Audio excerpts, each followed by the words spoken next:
No, seriously, sit up. So we're rolling there. I'm Yolande Poirier from Oracle Technology Network, and I'm here today at Devoxx interviewing Jim Weaver. Hi, Yolande. Hi, Jim. Hi. Tell us a little bit what you do. What do I do? Like Yeah. professionally? Or? Yes. Oh, okay. Well, I'm a Java evangelist. Kind of borrowing a religious term, I guess. I like to call myself a Java technology activist, actually. That's my favorite title because I'm very passionate about rich client Java, and so I joined Oracle after doing that in the community, being an advocate for rich client Java and JavaFX. I joined Oracle in April, and now I'm doing that as my day job. Okay, do you like it so far? I love it. I love working for Oracle, Good. and I love being able to do some of my favorite things, which is to work with the Java community, work with the greatest people in the world, and I get to travel. For example, here I am in Antwerp, and interfacing with some great people all over the world, and I get to play with great toys and technologies. So yeah, I really do like my job. So you've been working on JavaFX, so tell us a little bit what's new since last year. What's new since last year on JavaFX? A lot of things are new, actually. Version 2.2 came out, and it's got a lot of nice features to it that have been added. One really nice thing is that it's been ported to Mac OS. So now it's on Linux, Mac OS X, of course Windows. Also, there's an embedded JavaFX available. It's Java ARM, but JavaFX libraries available for those things. So, like for example, on the Beagle board, so you can begin experimenting with JavaFX on embedded. Some other things. Gosh, WebView is a really nice thing where a lot of times developers have wondered, especially with all the buzz about HTML5.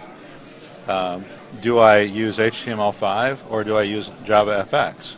And the answer really is you don't have to make a decision because those two play very well together.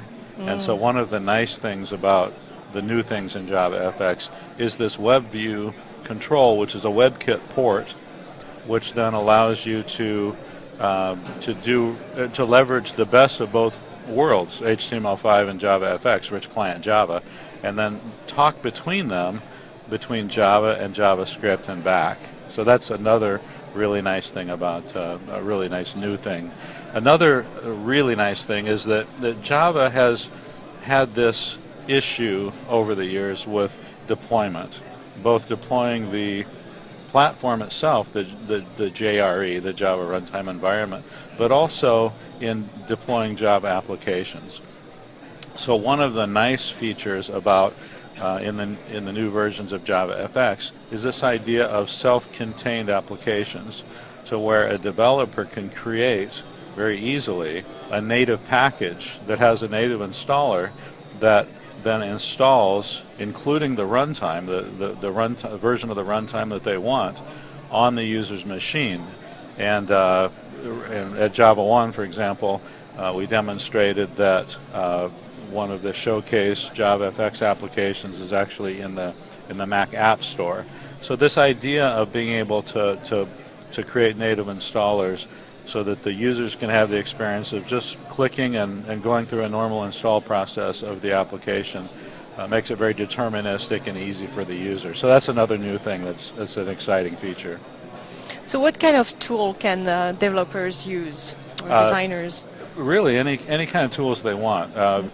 The ones that are kind of by default when you go to the Oracle website to download JavaFX and Java is NetBeans. But other tools, if your favorite tool is Eclipse, for example, a gentleman by the name of Tom Schindel has an open source project called EFX Eclipse, in which he has plugins that have very good support for JavaFX. Also, you can use, many developers use IntelliJ.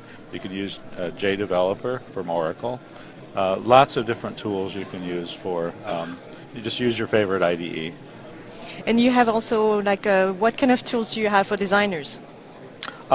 Just any kind of design tools that you'd like for vector graphics or or bitmap graphics, those kinds of things for the graphical world. Also, we have a tool called Scene Builder, which provides a drag and drop interface where if you don't want to code the UI by hand, express it in code, we have something called Scene Builder where you can drag and drop user interface components into a scene. And then you can hook those things up into the code to where when you click a button on the scene, for example, it's going to invoke the code that's in your NetBeans project. So that's a very powerful paradigm, something that's easy for developers to use. And underlying that, I'll just mention another buzzword, I guess. It's called FXML. Underlying that, the Scene Builder is actually kind of a visual editor, but the underlying data is an XML dialect called FXML. So at runtime, your application brings in that FXML, which expresses your scene graph, if you will, and then displays it, and then you can interact with it. So that's another tool. It's a designer tool that you can use. So who is using JavaFX today? We see the adoption in several areas. One of the biggest areas we see adoption in is those that already have existing Swing applications. And JavaFX is really the next step after Swing. So it's the Swing successor. So there are a lot of companies and people that have built Swing applications, and those are the rich client Java people, right? So JavaFX is the next generation library for UI. So one of the patterns that we're seeing is that a lot of them are migrating piece by piece, or sometimes wholesale, the applications, their Swing applications, into JavaFX. One of the features of JavaFX is something called JFX Panel that you can use in a Swing application and then put JavaFX nodes in there, so you don't have to eat the proverbial elephant all at once. So you had a demo today about this 3D animation? Oh yeah, yeah, absolutely. Which company is that? Well, that was a couple of companies involved with that. There's a company called Canoe, which is a software development company that specializes in all sorts of kinds of really nice development. Very great company. And one of the technologies that they have really been focusing on is JavaFX. So they have a customer called Navis, which is a container tracking shipping company. And so the demo, one of the demos that we saw today, was an application where they manage, this JavaFX application helps them manage their shipments.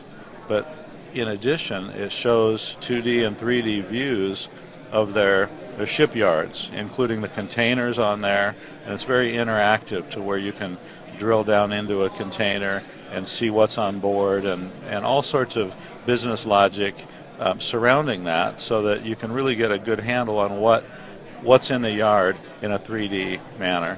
Wonderful. And it's also a real life data stream as well, exactly, right? Exactly. This is really Yes. impressive. So tell us, you have now a community, right? It is called the JavaFX Community? It's called JavaFX Community, JavaFXCommunity.com. And what it is, it's a site that's on java.net, and we gave it a URL that redirects to that, to a more complicated URL. So just remember it by JavaFXCommunity.com. And what we've tried to do is kind of aggregate and provide a common place where JavaFX developers can find resources. So one of the areas is on the left of that site is a set of links where they can download Java, maybe new versions of Java like Java 8 and the JDK. They can find real-world examples like I was talking about, like with this Navis and others like Mint and Seller Technologies. There are some links to those adoption stories, links to the API, things like that. But then on the right, we have an aggregated blog feed, to where people that are blogging about JavaFX, you can see over on the right, though, the latest posts. And so you can get kind of an up-in-a-minute glimpse of what real JavaFX developers are doing and blogging about, and then learn from the projects that they're working on. Also, there's a Twitter feed that has the hashtag JavaFX, so you can kind of at one glance see what's going on in the Java community, and then it's a good place to kind of starting point to kind of dive into resources you might want to have. So how can developers get involved today? I mean, is there something from that community page that they could also see too? Yeah, absolutely. One of the best ways for developers to get involved would be to go to that page, download the SDK, the Java Developer Kit, which comes with the JDK 7 comes with JavaFX, so it's not this other thing that you have to install. If you've got Java 7, you've got JavaFX already. But then they could download NetBeans. They could download some of the samples so they can learn from samples.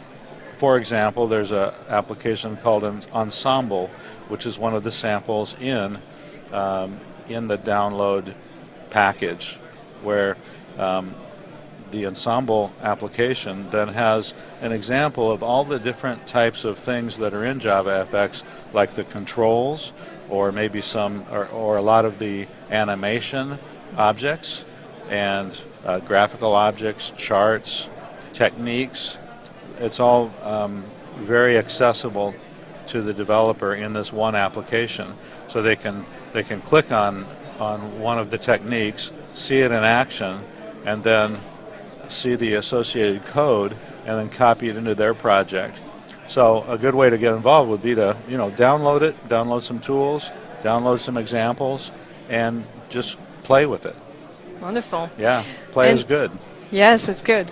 So, and it was announced at Java 1 that JavaFX would be open source. Can you talk a little bit about it? Right, yeah. JavaFX is in the process of being open source. And so early next year, early in 2013, the plan is to, as we progressively put things out in open source, and that's been happening over the course of the last several months, so then we can encourage more participation from the community in building out, porting JavaFX and supplying improvements to JavaFX. Also, there are projects. There's one open source project called JFXtras, which is one that has a lab, to where folks like Garrett Grunwald and others are adding really nice controls to that will then potentially someday be